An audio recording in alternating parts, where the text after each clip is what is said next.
Sang Kuryang adalah tokoh dalam legenda Sunda, Jawa Barat, Indonesia yang menceritakan tentang seorang pemuda yang jatuh cinta dengan ibunya sendiri. Inilah penampilan drama Sang Kuryang dari kelas 8E. Selamat menyaksikan.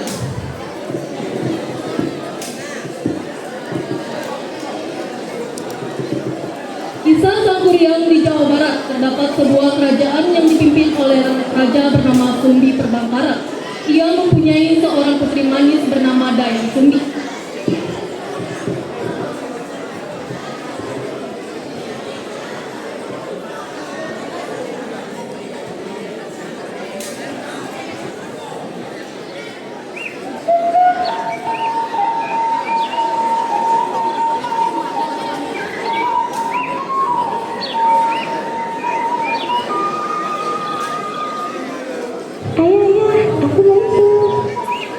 Tapi nak, kita sedang menghidupi yang di tempat sebelumnya.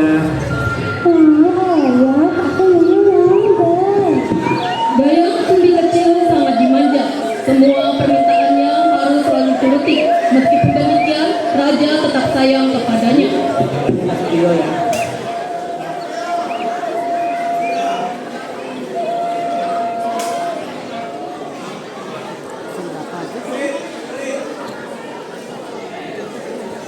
Seiring berjalannya waktu, Dayang Sumbi tumbuh menjadi gadis cantik. Kecantikannya membuat para pangeran bertengkar untuk merebutkan Dayang Sumbi.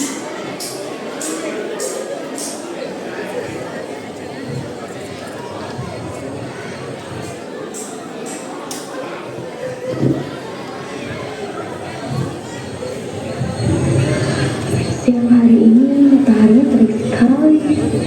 Panas. Duh, panas banget. Oh, itu Dayang Sumbi. Aku mau mencarinya. Jangan, aku duluan. Jangan, dia Demi menghindari pertengkaran antara pangeran-pangeran, Dayang Sumbi mengasingkan diri ke hutan yang terletak jauh dari istana. Pada suatu hari, saat Dayang Sumbi sedang merajut, Dayang Sumbi merasa lemas dan pusing. Ia menjatuhkan kintalan benangnya berkali-kali.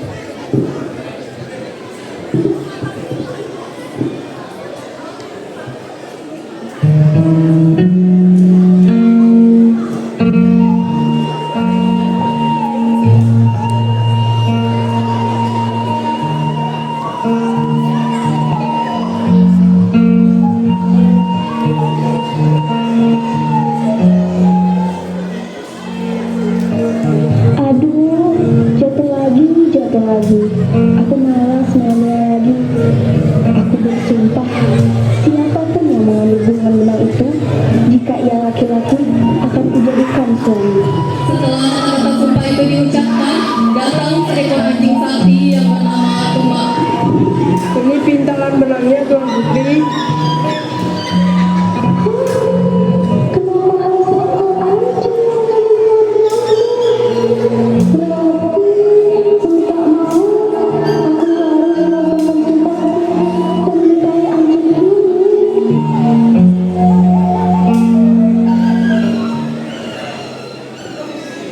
Karena telah bersumpah, ia pun memohon kepada raja untuk menikah dengan Tuma.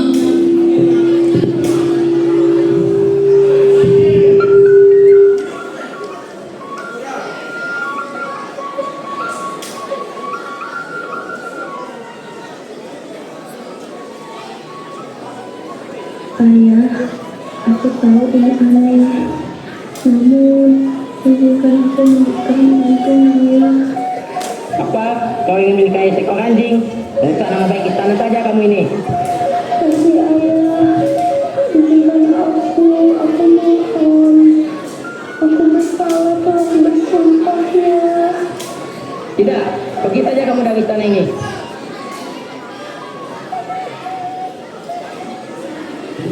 Setelah keluar dari istana, kini Dayang Sumbi tinggal di sebuah rumah kecil di tengah hutan bersama si Tuma. Hingga pada suatu malam,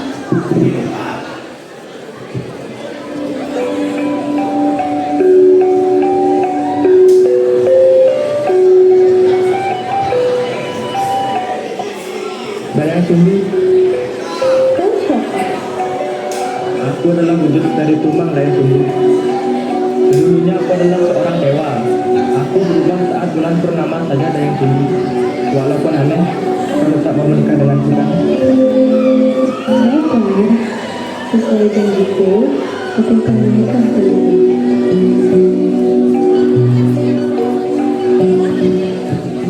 Beberapa tahun kemudian mereka dikaruniai anak yang bernama Sangkuriang. Dan pada suatu hari Sangkuriang ia diminta ibunya untuk berburu mencari daging rusa.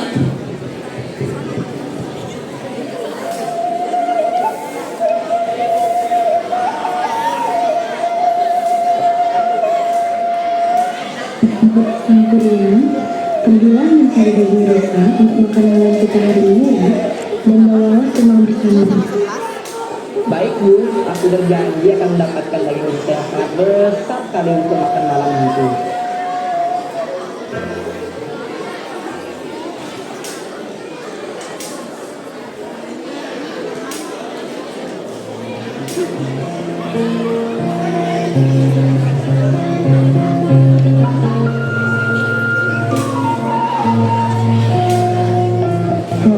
Tumang, di mana lagi kita mendapatkan seekor rusa?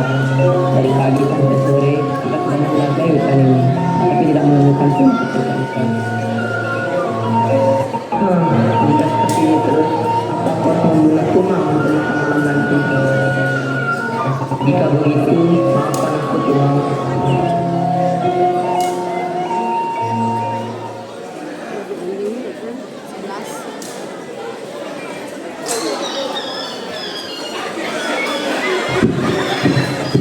Dengan sangat terpaksa dia mengambil sebatang panah dan mengarahkannya pada Tumang, dan tak lama kemudian si Tumang pun sekarat kemudian mati. Setibanya di rumah, Sangkuriang menyerahkan daging Tumang pada ibunya.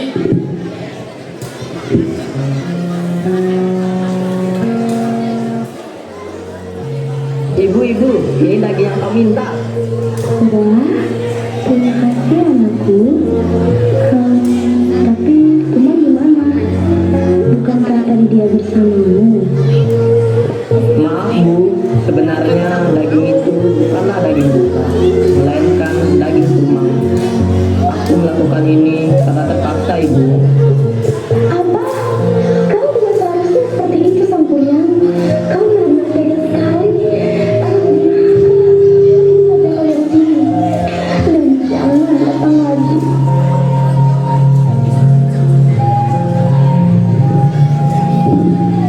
Sambil memegang kepala yang sakit, ia berlari ke hutan dan akhirnya jatuh pingsan lalu ditemukan oleh Ki Ageng di tengah hutan dan dibawa ke dalam sebuah gua.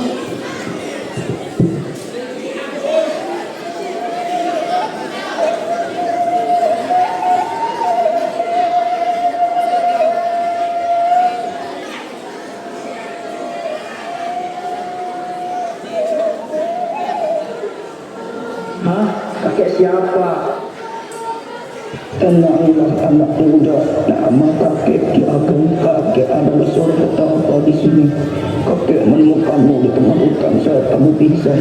Kamu berada di tengah gua tempat kakek bertapa. Tenanglah.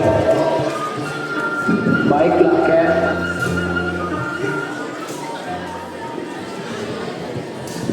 Di sana ia diajari banyak hal oleh sang kakek, dan beberapa tahun kemudian ia tumbuh berganti nama menjadi Jaka. Ia pria yang tampan dan sakti mandraguna.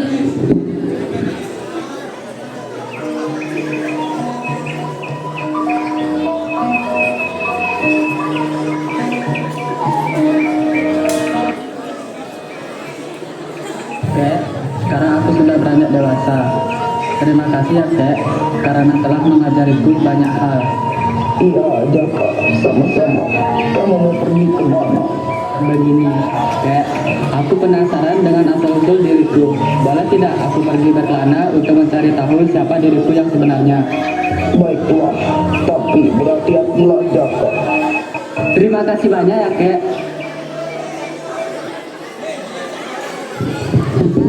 Jaka pun menyusuri hutan. Di tengah hutan ia melihat sebuah pondok, dan tepat di saat itu ia sedang kehausan dan bertemu dengan wanita cantik jelita.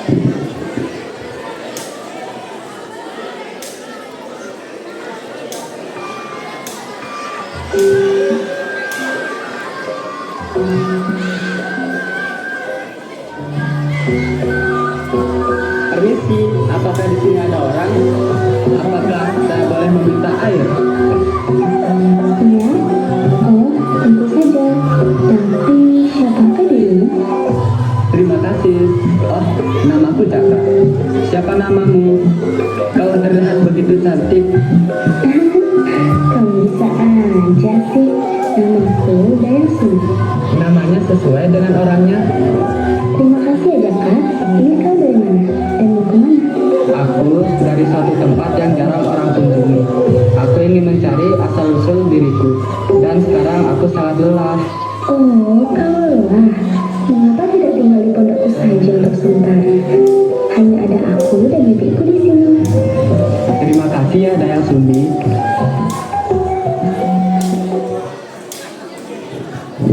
Hari silih berganti, mereka pun saling jatuh cinta dan bersepakat untuk menikah. Keesokan harinya, saat Jaka ingin pergi berburu, sebelum berangkat, Dayang Sumbi merapikan ikat kain di kepala Jaka. Namun, Dayang Sumbi menemukan sesuatu yang ganjil.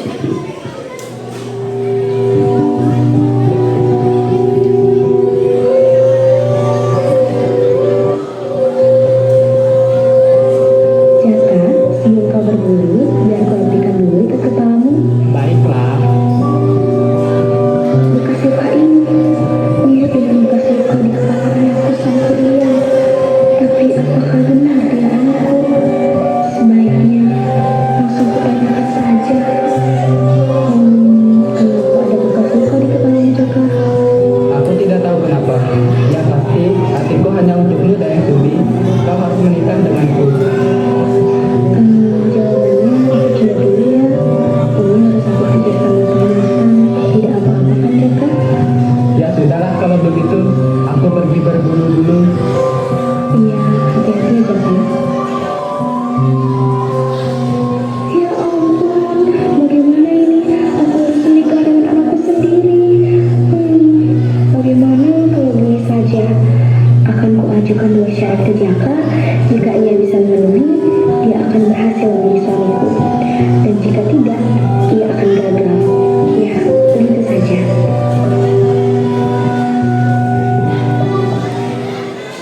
Di malam hari, Dayang Sumbi mengajukan 2 syarat tadi ke Jaka.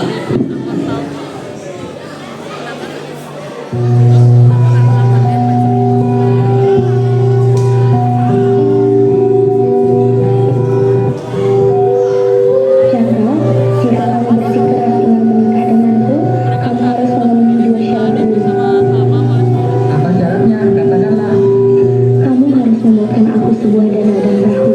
Tapi sebuah danau dan perahu itu harus selesai sebelum matahari terbit ke timur. Sambutkah kamu? Baiklah Dayang Sumbi, aku menyanggupi permintaanmu.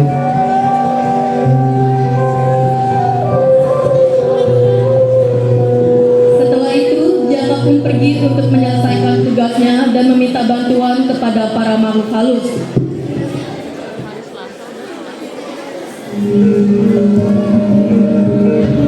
Hai para jin, bantu aku menyelesaikan permintaan dari Dayang Sumbi.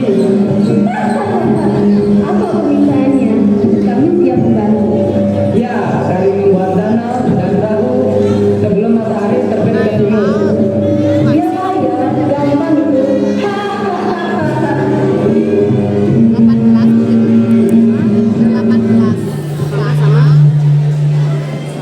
Saat tengah malam tiba, bibi dari Dayang Sumbi mengintai pekerjaan Jaka. Ia pun terkejut karena pekerjaannya hampir selesai.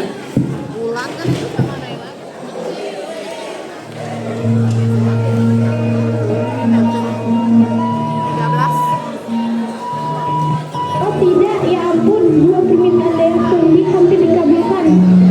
Aku harus bilang ke Dayang Sumbi. Dayang, gawat, sebentar lagi mereka selesai Dayang. Tidak mungkin. Lalu apa rencanamu? Begini saja, kita minta ikut sertakan masyarakat agar fajar cepat datang. Tapi bagaimana caranya? Jadi kita minta bantuan ke setiap warga untuk menumbuk padi dan menggelar kain sutra berwarna merah agar terlihat seperti cahaya matahari saat subuh. Bagaimana? Ide bagus. Semua warga membantu Dayang Sumbi. ada yang menumpuk padi, menggelar kain sutra merah, dan terdengar suara ayam berkokok tanda pagi hari datang.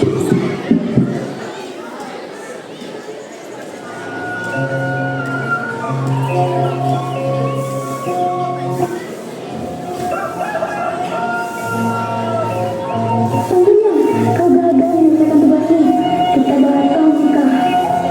Apa? Tidak mungkin.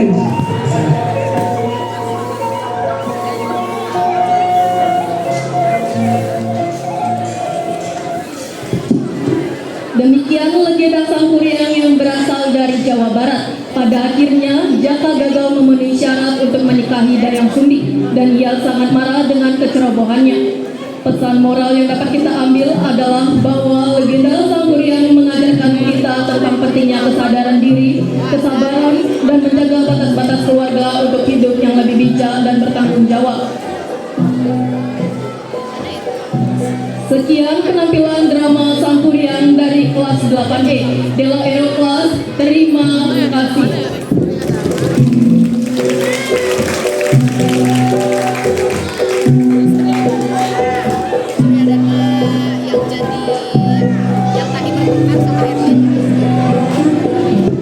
Demikianlah penampilan dari kelas 8E. Untuk selanjutnya penampilan dari kelas 8H. Silakan 8H untuk siap-siap di belakang.